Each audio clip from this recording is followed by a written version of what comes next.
The Beverly Hillbillies.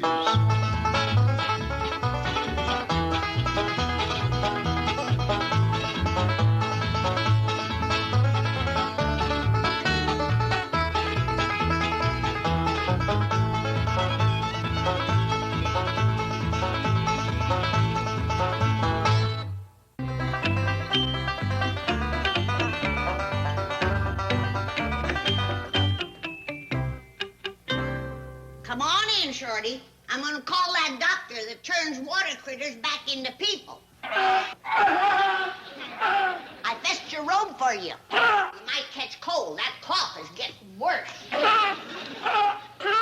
Of course, you got nobody to blame but yourself.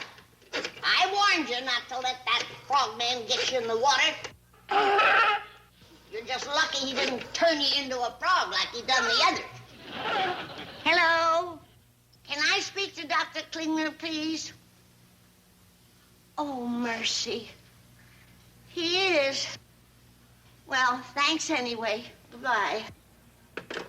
Well, you're in for trouble now, Shorty Kellums. The doctor's out of town. Well, you sit up here at the table, and I'll fetch you some hot victuals.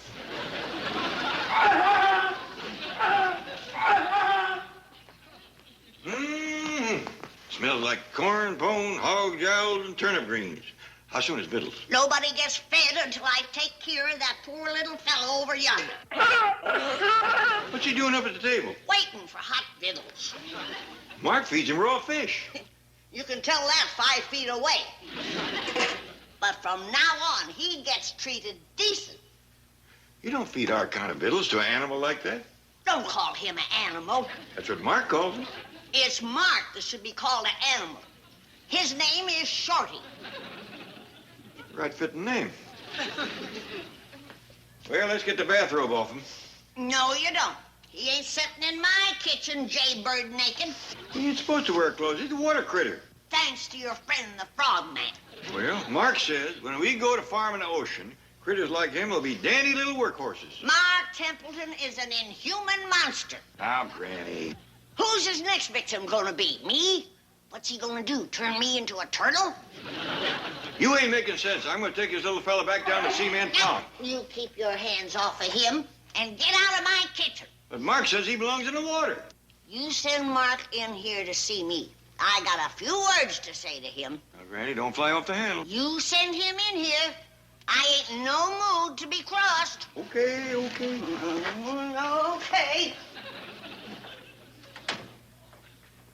Oh, Shorty, why didn't you listen to me and stay out of the water? Now look at you, you poor little goomer.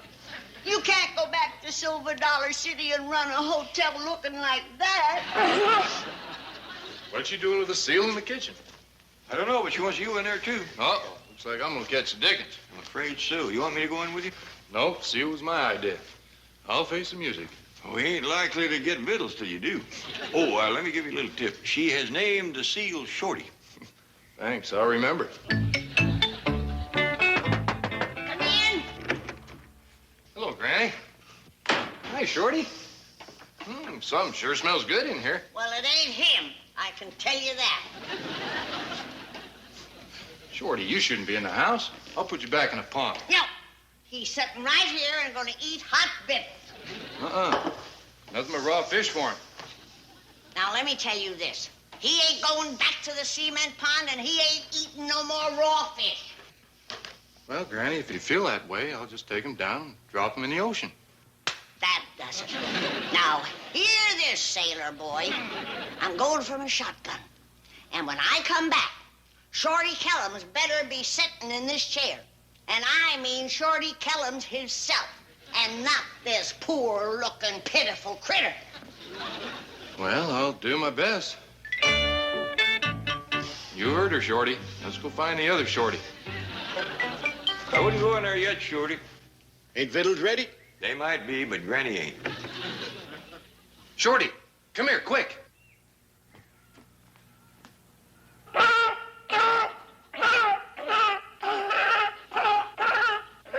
What you on? Sit down at the table. Hurry. I I don't eat like this. Shorty, please, you gotta be sitting at that table before Granny gets back. I ain't washed up yet. Sit here. I will be. I wish I knowed what this is all about. Shorty! Oh, Shorty, darling, I'm so happy to see you. Don't squeeze me too hard, Granny.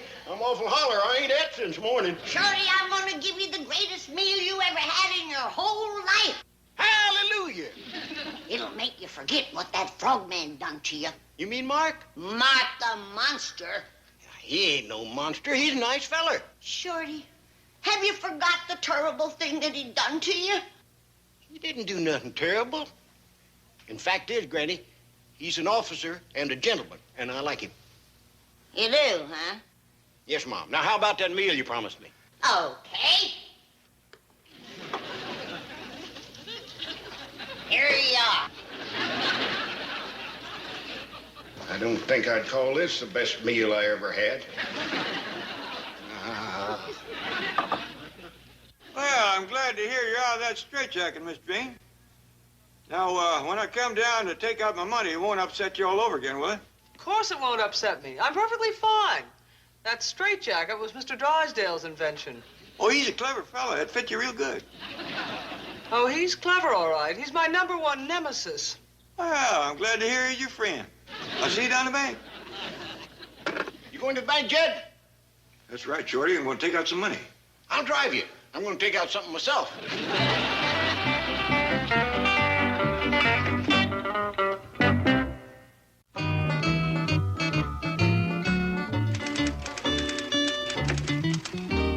Excuse me, Miss Hathaway.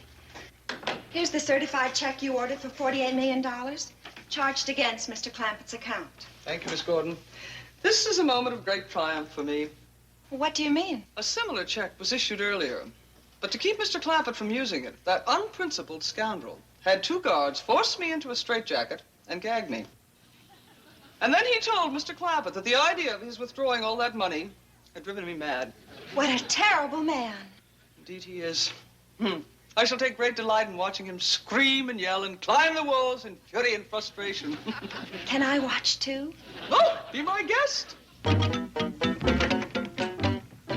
Chief, it gives me great pleasure to announce that Mr. Jed Clampett is on his way to this temple of greed to withdraw $48 million. Really? Yes, and I want you to know that this is a great moment for me. For me too, Miss Hathaway. I've tried to tell you that honesty is the best policy. What'd you say? As I was driving to the bank this morning, I almost had a collision with a huge truck. Oh. Suddenly, my whole life flashed before me. I saw in terrifying detail all the mean and petty things I've done. The schemes I had to get money, the lies I've told, the people I've wronged. Chief. I lived again those many times when you counseled the course of truth and justice. But I chose greed and avarice. You pointed to the high road, but I took the low road. I said to myself, Milburn, put your house in order. You never know when you'll be summoned to stand before that great bank examiner in the sky. And so I say to you, Miss Hathaway, and bear witness, Miss Gordon, I'm deeply sorry for my transgressions against you and deeply grateful for your never-failing loyalty and friendship. I think you deserve a reward. My reward is seeing this glorious transformation take place in you, that there's awakening to the power of truth, honor. As always, your sentiments are noble and unselfish. But I insist you accept this token of my gratitude. $100? Ah, it's little enough. Just take the rest of the day off and go out shopping.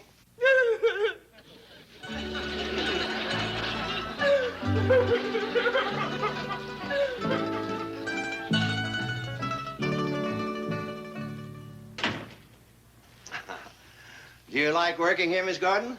Oh, I certainly do. Yeah, would you like to continue working here? Oh, indeed, I would. Fine, fine. Now, I have 2 jobs for you. Oh, you'll find a nurse's uniform in that dressing room there. Put it on. A nurse's uniform? Yes, when Mr. Clampett arrives, you're going to be my keeper. I don't understand. Oh, you will. The second job is to stop payment on Miss Hathaway's check. Mr. Drysdale, I'm terribly disillusioned. I'll make a note of it. But I thought you had changed. What gave you that idea?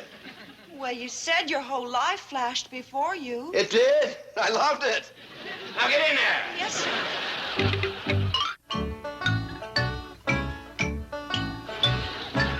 Is that you, Mr. Drysdale? I am the Emperor of France. Josephine, who is this man? Well, you know me. I'm Jed Clampett. Are you from Wellington? Oh, sir, I'm from Bug Tussle. You're not a member of my staff. They're all here. Well, no, Mr. Drysdale. I am Napoleon Bonaparte. Well, okay, Mr. Bonaparte. I just come down here to draw up my money. No? Just when my poor armies are retreating across the frozen steppes of Russia? Well, But my brave men are freezing. They're starving. They need food. They need clothing. Oh, please, don't withdraw your support now. They'll perish. I don't want to starve or freeze nobody. Oh, thank you, all of France. Thank you. This is the highest decoration my country can bestow.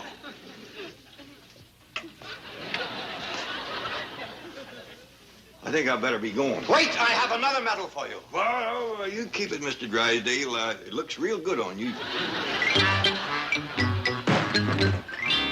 Hey, Granny, watch out. You're going to brain somebody. It won't be nobody in this family. They ain't got nothing to bring.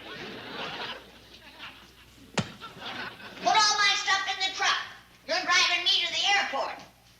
Where are you going, Gran? I'm going back home to the hills, where man is men and fish is fish, and they stays that way. Please don't go back to the hills, Granny. I got to, Jethro. I can't stay around and watch Ellie Mae being married to that frog man. And there don't seem no way that I can stop it. I'm begging you, Granny, please don't go. Oh, bless you, boy. I didn't think nobody would care. I care. If you go, I'll die. No, you won't. Oh, yes, I will. I'll have to eat Ellie's cooking. You're all heart, boy. Put my stuff out. Wait a minute. Ellie's cooking. You have just given me the greatest idea. I'm always coming up with great ideas. What was this one? And never mind. Where's Ellie? She's out in the kitchen with Mark. They's doing the dishes. Oh, hey, Granny, what was that great idea I come up with? Take my bags up to my room.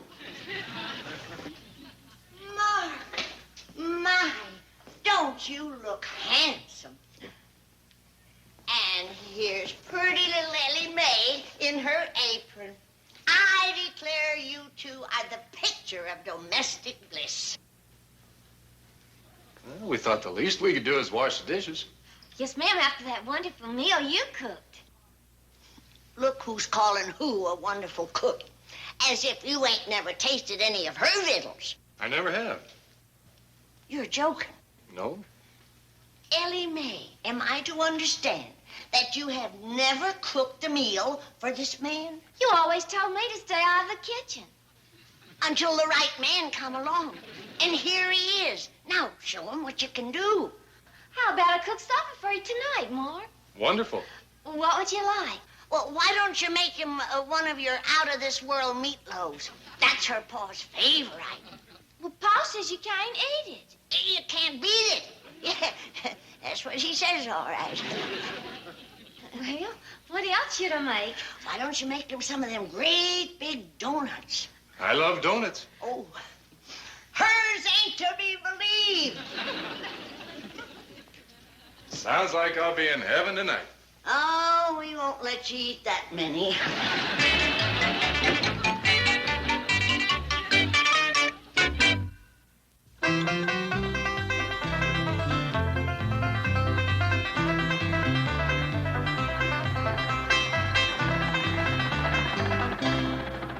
Hi, Jed.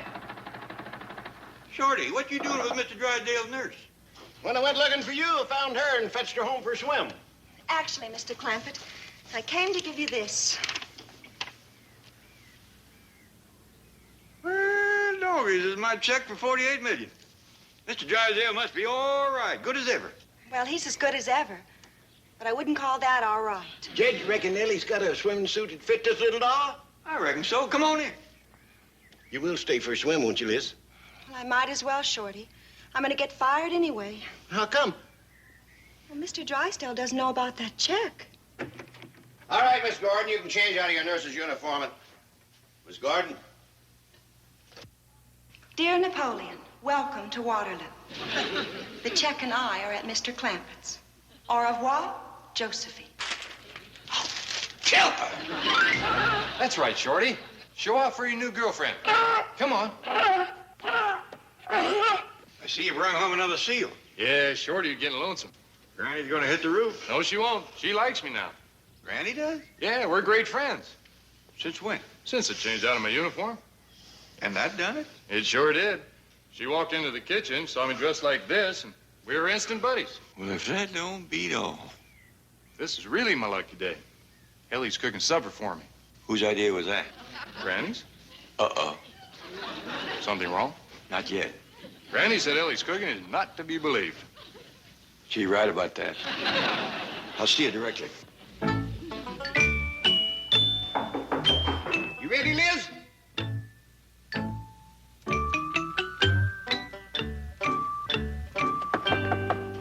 How's it going in there? You ready for a swim, gorgeous?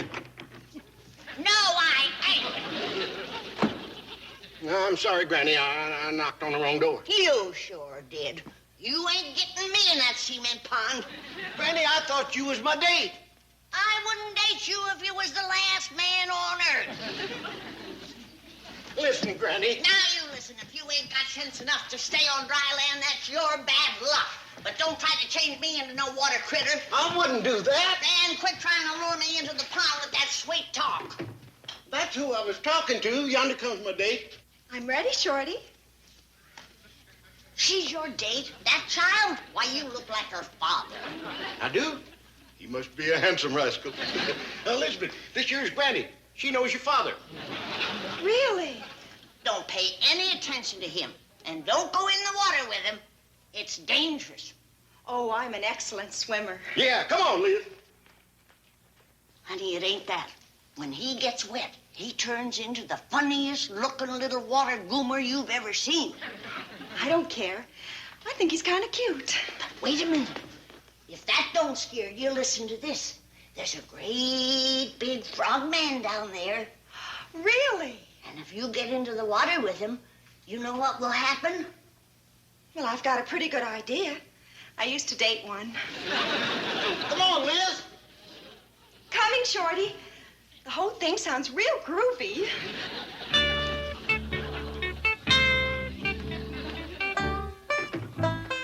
Well, here it is, Paul. My out-of-this-world meatloaf. Well, would you look at that? How come you didn't make it around? Well, it's for Mark, and he's especially fond of meatballs, but Granny said make a meatloaf, so I made it in the shape. How about meatball? Yes, sir. That's mighty clever of you, Ellie. Oh, thank you, Paul. Bet you just dying for a taste. Yeah, but I'm going to fight it. Well, excuse me. I gotta fetch some things out of the root cellar. Fine.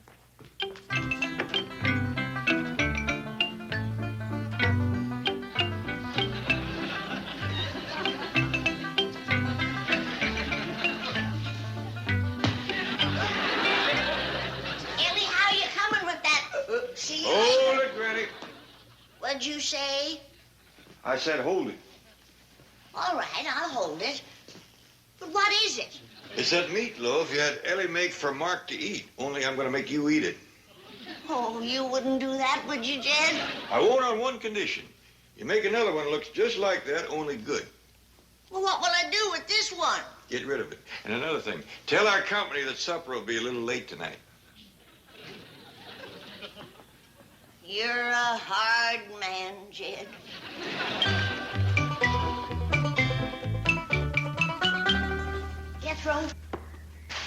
this for me. What is it, Granny? It's a meatball. Is Shorty and Elizabeth up at the cement pond? Yes, ma'am. They didn't go in the water. Oh, yes, ma'am. They's changing now. Oh, mercy, I'm too late.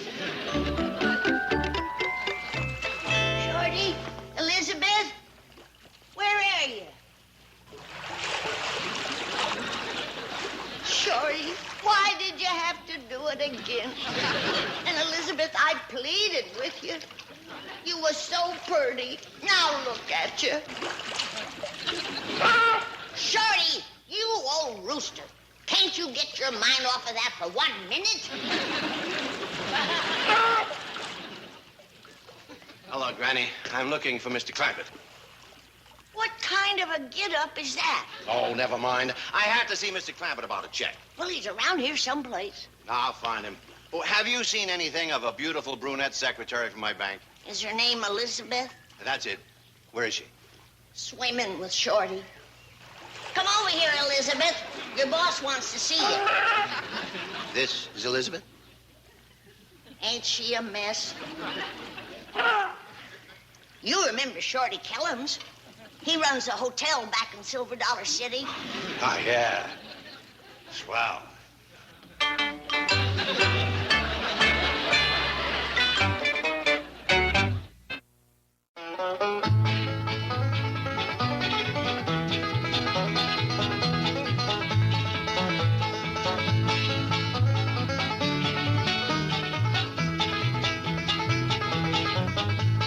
Now it's time to say goodbye to Jed and all his kin. They would like to thank you folks for kindly dropping in. You're all invited back next week to this locality to have a heaping helping of their hospitality. Hillbilly, that is. Set a spell. Take your shoes off. Y'all come back now. Here?